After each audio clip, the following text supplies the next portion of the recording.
मैं पहली बार अपने ससुराल आई थी, जो एक छोटा शहर में था। और यहाँ मेरे ससुर जी का पुश्तैनी घर था। हमेशा से ही बड़े शहर में रहने वाली मैं हर जगह हर वस्तु को बहुत ध्यान से देख रही थी। यहाँ पर आंगन वाला घर था, जिसकी दीवारों पर नीचे की तरफ काई लगी हुई थी।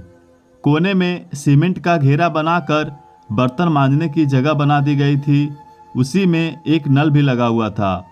मुझे इस तरह सब कुछ देखते हुए अरविंद की नज़र मुझ पर पड़ी। अरविंद कुछ शर्मिंदा से लग रहे थे। मेरे मायके की मॉड्यूलर किचन के सामने यहाँ की किचन काफ़ी फीकी थी और फिर किचन में पानी का इंतज़ाम भी नहीं था। इसके बाद मेरा ध्यान गया आंगन से लगे हुए बरामदे पर, जो काफ़ी बड़ा था और उसी में से होकर कमरों में जाने का रास्ता था।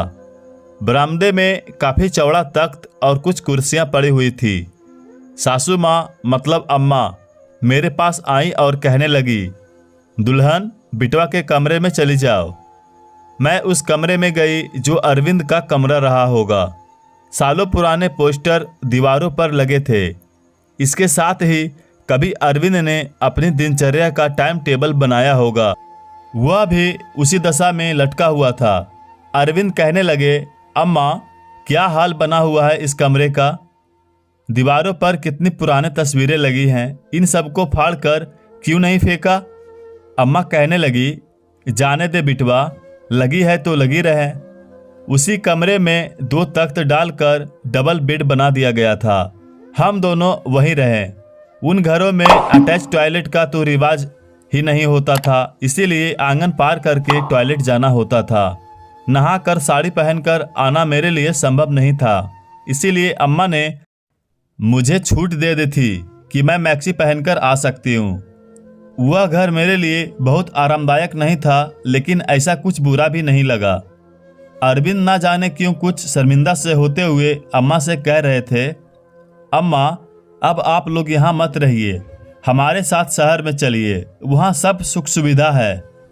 माँ कहने लगी, अरे बेटा, यहाँ कौन सी सुख सुविधा की कमी है, सब कुछ तो है। अरविंद ने घर के सामान को देखते हुए कहा, आज के ज़माने में भी तुमने यह क्या काट कबाड़ घर में भर रखा है। इन सब को बेचकर नया फर्नीचर खरीद लो, कहो तो मैं ही ऑर्डर कर देता हूँ। अम्मा ने साफ मना कर दिया। कहने लगी, कितनी यादगार वाली चीज़ें हैं, भला ऐसे कैसे इनको बेच दें। अरविंद बड़बड़ाते हुए मेरे पास आए और कहने लगे, देख लो सोनाली, माँ ना खुद बदलना चाहती है और ना ही घर को बदलना चाहती है। कह तो वह सही रहे थे। जब मैं उनके साथ छत पर बने कमरे में गई तो देखा न जाने क्या क्या रखा हुआ है। सूप, चलनी, ढोलक, ड्रम आदि तो है ही, इसके साथ ही सूखी हुई लकड़ी, बच्चों की साइकिलें, छोटा खटोला, टूटी अलमारी, काम में ना आने वाले बर्तन, बच्चों के खिलौने आदि भी रखे थे। नीचे घर में भी बहुत भारी पुराना फर्नीचर था, लेकिन अम्मा बाबूजी किसी चीज़ को बदलने के लिए तैयार नहीं थे। एक हफ्ता रहकर हम लोग शहर लौट आए। अम्मा बाबूजी ने जितनी आसानी से मुझे स्वीकार कर लिया था, मैं उसकी शुक्रगुजार थी। साथ काम करते हुए अरविंद और मैंने विवाह करने का निश्चय कर लिया था। विवाह शहर से ही हुआ था, क्योंकि हम दोनों के मित्र और सहकर्मी छुट्टी लेकर के कहीं और नहीं जा सकते थे। मेरे घर वाले तो वहीं रहते ही थे। अरविंद का परिवार भी आ गया था। विवाह के बाद हम लोग हनीमून पर चले गए और घर वाले लौट गए। इसके बाद हम लोगों ने घर आने की बात सोची और अम्मा बाबूजी ने बिना कुछ कहे हमें स्वीकार कर लिया। अरविंद और मेरे घर के स्तर तथा रहन सहन में बहुत अंतर था। मुझे इस बात की कोई चिंता नहीं थी, क्योंकि रहना तो मुझे महानगर में ही था, जहां हम दोनों ने अपना अलग फ्लैट ले लिया था और मैंने उसे अपने हिसाब से सजा लिया था। समय बीतता गया। रेयांश के आने के बाद अम्मा और बाबूजी भी रहने के लिए आ गए थे। यहाँ उनका मन नहीं लगता था। वैसे भी मेरी मम्मी पड़ोस में रहती थी और उनका आना जाना घर में लगा ही रहता था। इसलिए अम्मा की मदद के बिना भी मेरा काम आसानी से चल रहा था। 1 महीना रुकने के बाद वो लोग लौट गए। ऐसे ही हम लोग आते जाते बने रहें। आजकल की प्रतिस्पर्धा के कारण महत्वाकांक्षाएं भी बहुत बढ़ी हुई है, इसीलिए अरविंद ने दूसरे देश में बढ़िया नौकरी तलाश ली और कोशिश करने पर मुझे भी नौकरी वहीं मिल गई। हम दोनों ने वहीं जाने का निश्चय किया। कहीं ना कहीं मन में था कि सब कुछ अच्छा रहेगा तो हो सकता है हम वहीं सेटल हो जाएं। खुशी के साथ सारी तैयारियां करने लगे। घर का सामान बेचने की बात सोची, कुछ कपड़े ले जाएंगे और कुछ यहीं पर बांट देंगे, यह सोच लिया। रेयांश अपनी साइकिल बेचने के लिए तैयार नहीं था और उसने जो क्रॉफ्ट वर्क किया था उसे भी नहीं छोड़ना चाहता था। उसे बहला फुसला कर मैं सामान छांटने लगी। सामान छांटते समय समझ नहीं आ रहा था कि कौन सा सामान कम महत्व का है। अभी तक इतनी खुशी थी, पर अब अचानक न जाने क्या हो गया। जिस भी चीज़ को देखती उससे जुड़ी यादें मेरे मन को मथने लगती थी। यह लैंप शादी के बाद हम दोनों बेडरूम के लिए लाए थे। ये पर्दे कितनी मुश्किल से ढूंढकर ला पाई थी। माइक्रोवेव तो अभी बिल्कुल नया ही है। इतना महंगा ऐसी मिट्टी के मोल बेचा जाएगा। रेयांश की छोटी सी साइकिल जिसे वह इतना प्यार करता है, अब न जाने कौन चलाएगा। पेंटिंग, मूर्तियाँ, धीरे धीरे डांस करने वाले रोमांटिक पोज बनाए गए, कपल वाला डेकोरेशन पीस सब मुझे अपनी तरफ खींच रहे थे। अब मेरी व्यवहारिकता पीछे जा रही थी।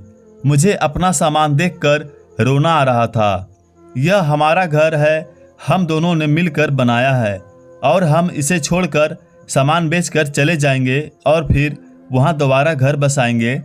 हमेशा से प्रैक्टिकल रही मैं आज न जाने क्यों भावुक हो रही थी।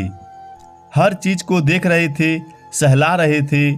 तभी मेरी निगाह किचन की दीवार पर बनी उस पूजा पर गई जिसे अम्मा ने बनाया था।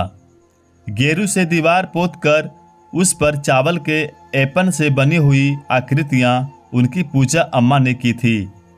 उस पर हाथ रख कर जब मैं खड़ी हुई तब आंखों में भाप सी आ रही थी। अम्मा की बनाई पूजा भी यहाँ रह जाएंगी। क्या मैं इस पूजा को दीवार से मिटाकर जा सकती हूँ? इस पूजा में तो उनका प्यार और आशीर्वाद छुपा हुआ है। आज मैं उस दर्द को समझ रही थी जो अम्मा के मन में होता अगर वह अपना घर छोड़ती। अरविंद के लगाए हुए पोस्टर उन्होंने अभी तक इसीलिए नहीं फाड़े थे। जैसे अम्मा द्वारा बनाई गई पूजा देखकर मुझे अम्मा का एहसास हो रहा था, वैसा ही अम्मा को भी अरविंद के लगाए गए पोस्टर देखकर अरविंद का एहसास होता होगा। अरविंद न जाने कब से मेरे पीछे खड़े थे। जब उन्होंने मेरे कंधे पर हाथ रखा तब अपनी बड़बड़ाई आंखों से मैंने देखा कि उनकी आंखों में भी नमी तैर रही थी। शायद हम दोनों ही सोच रहे थे सब कुछ बेचा जा सकता है, लेकिन एहसास कैसे बेच सकते हैं। इस घर में देखे गए सपने, मनाई गई खुशियाँ हम अपने साथ कैसे ले जा सकते हैं। आज मैं अम्मा को और उनके विचारों को समझ रही थी। घर केवल भवन और इसमें रखे सामान ही नहीं होता, बल्कि भावनाएं होती हैं। तभी तो अम्मा अपना घर छोड़ने के लिए तैयार नहीं होती। मैं आज उनकी पीड़ा समझ रही थी। ऐसा लग रहा था जैसे अम्मा में छुपी माँ मुझ में प्रवेश कर गई है। अरविंद कुछ कहते उससे पहले ही मैंने उनसे कहा, हम वहाँ हमेशा के लिए नहीं जाएंगे। इतनी मेहनत की है वहाँ नौकरी पाने के लिए, इसीलिए जा करके देखा तो जाएगा, लेकिन लौट के फिर यहीं आना है।